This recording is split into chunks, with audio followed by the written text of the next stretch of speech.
پھر اللہ تبارک و تعالیٰ اپنے نبی سے فرما رہا ہے، میرے نبی جن لوگوں کو یہ شریک قرار دیتے تھے ان سے پوچھو مخلوق کی ابتدا کس نے کی؟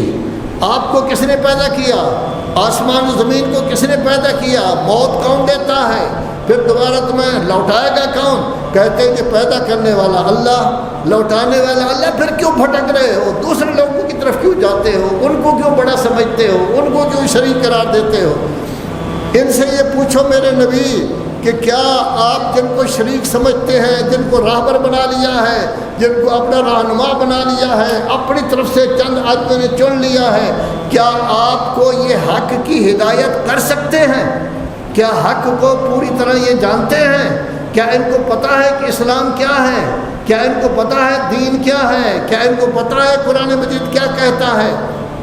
بول ان سے کہہ دو حق کی ہدایت اللہ تبارک و تعالیٰ کرتا ہے۔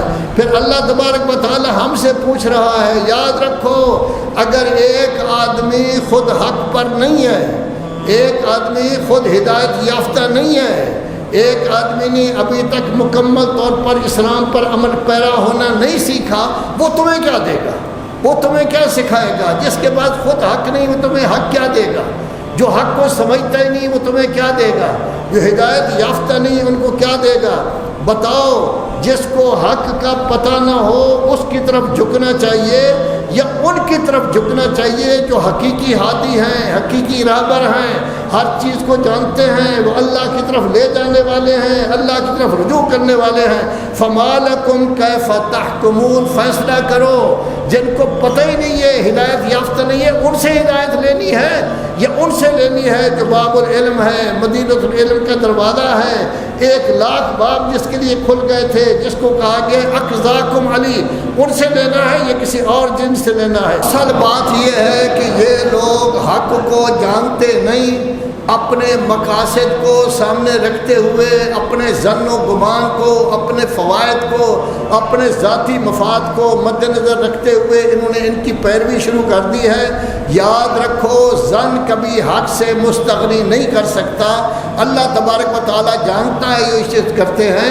اصل یہی ہے کہ اللہ نے جن کو ہادی بنایا ہے، جن کو راہبر بنایا ہے، جن کو ہدایت یافتہ بنا کے دیا ہے، جن کو باقاعدہ نمائندہ اپنا بنا کر بھیجا ہے، خواہ وہ نمائندہ نبی کے عنوان سے ہو، رسول کے عنوان سے ہو، امام کے عنوان سے ہو، ولی کے عنوان سے ہو، اس کی طرف جھکو۔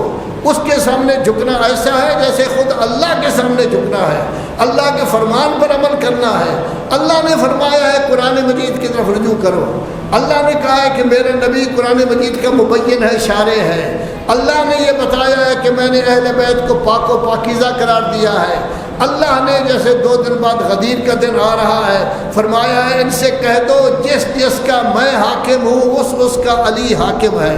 اللہ نے ان کا ذکر کیا ہے، مبالغہ میں اللہ نے ان کی انسان کو پہچان کرائی ہے کہ یہ 5 ہیں جنہوں نے دین کی نمائندگی کرنی ہے اور کسی نے نہیں۔ ان کی طرف رجوع کرو، نہ یہ کہ اپنے اپنے مقاصد کو مد نظر رکھتے ہوئے اپنی طرف سے بنا لو، وہ تمہارا ہوگا، اللہ کے ساتھ اس کا کوئی تعلق نہیں ہوگا۔